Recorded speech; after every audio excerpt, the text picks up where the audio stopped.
Just going to show you how to do basket weave.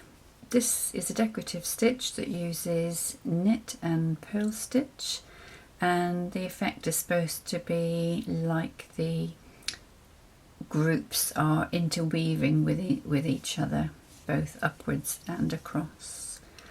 Usually do them in groups of 4, so that's 4 stitches for 4 rows.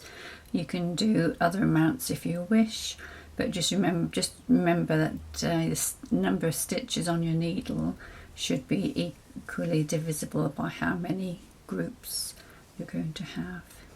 So I'm just going to finish this last row here. So on the first row, this group was a knit. So on the second row, this group is going to be a purl. You just do the opposite to what it was done before.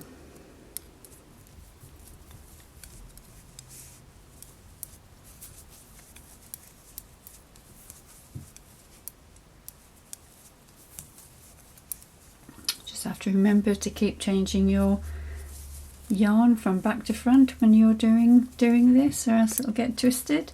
So this group was purl, so we do a knit.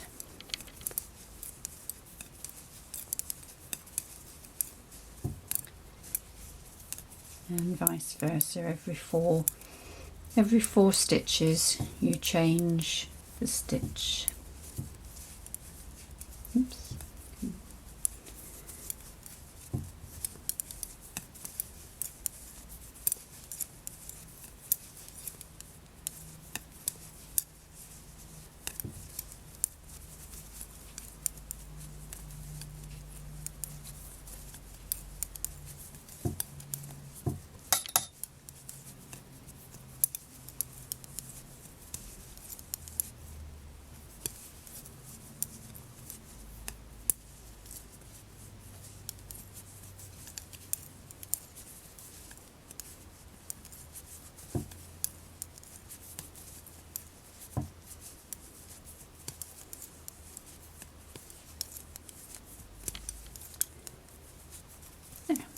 That's that row finished.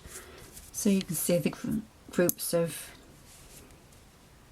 first row starts with knit, the second row starts with purl, so the third row again will start with knit, and as this increases in length you'll be able to see going upwards that the knit goes under the purl and over, or that's the effect it's supposed to give.